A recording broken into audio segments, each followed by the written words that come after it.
Assalamualaikum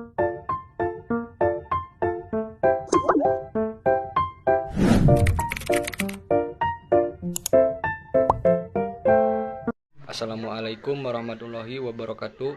Sebelumnya, perkenalkan, nama saya Hendra Kurniawan dari kelompok 3. Di sini saya akan menjelaskan tentang pengertian, hakikat bimbingan dan konseling di sekolah dasar. Bimbingan merupakan suatu bentuk bantuan yang diberikan kepada individu agar dapat mengembangkan kemampuan seoptimal mungkin. Konseling itu adalah proses pemberian yang dilakukan melalui wawancara.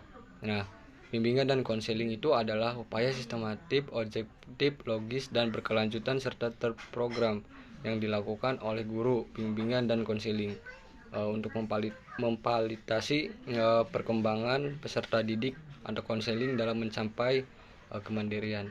Terima kasih. Perkenalkan, nama saya Tika Melani dengan NIM 0501219011. Di sini saya akan menerangkan tentang apa sih tujuan bimbingan konseling di sekolah dasar. Tujuannya itu yang pertama, untuk menguasai bahan belajar tuntutan kurikuler. Yang kedua itu untuk membuat pilihan. Untuk apa? Untuk menentukan bahan belajar yang cocok sesuai dengan kurikulernya. Yang ketiga itu agar siswa memiliki sikap dan perilaku belajar yang mendukung. Lalu yang keempat itu agar siswa itu memiliki teman bergaul untuk membentuk kelompok belajar yang serasi.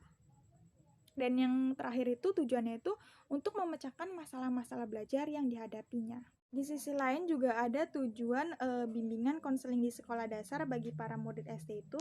Yang pertama itu untuk mengatasi kesulitan memahami dirinya sendiri.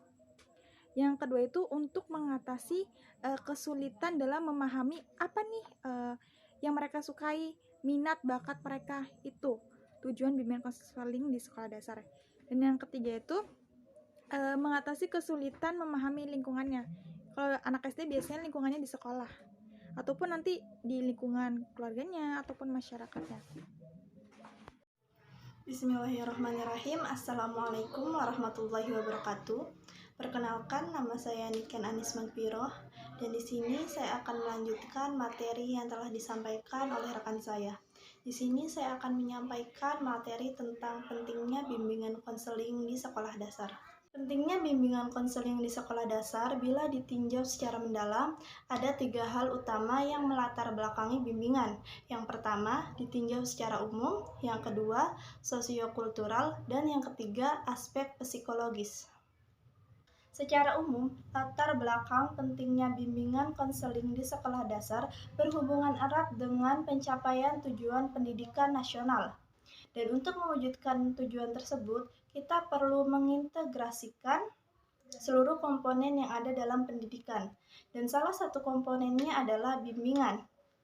Menurut tim MKDK IKIP atau Mata Kuliah Dasar Kependidikan Institut Keguruan dan Ilmu Pendidikan Semarang, ada 5 hal yang melatar belakangi pentingnya bimbingan konseling di sekolah, yaitu masalah perkembangan individu, yang kedua adalah masalah perbedaan individu, yang ketiga masalah kebutuhan individu, dan yang keempat adalah masalah penyesuaian diri dan tingkah laku, dan yang kelima adalah masalah belajar.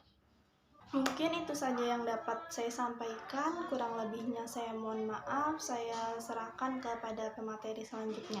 Terima kasih. Bismillahirrahmanirrahim. Assalamualaikum warahmatullahi wabarakatuh. Perkenalkan, nama saya Winda, NIM 0501219054. Saya akan melanjutkan penjelasan dari teman saya, yaitu fungsi-fungsi bimbingan konseling di sekolah dasar. 1. Yaitu fungsi penyaluran atau distributif.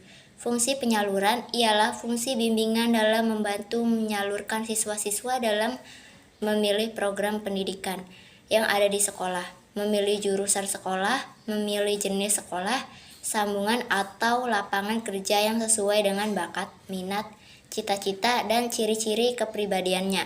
Dan yang kedua yaitu ada fungsi penyesuaian atau adjustif. Yaitu fungsi penyesuaian ialah bimbingan dalam membantu siswa untuk memperoleh penyesuaian pribadi yang sehat. Dan yang ketiga yaitu ada fungsi adaptasi atau adaptif. Fungsi adaptasi ialah fungsi bimbingan dalam rangka membantu staf sekolah, khususnya guru dalam mendapatkan program pengajaran dengan ciri khusus dan kebutuhan pribadi pada siswa-siswa.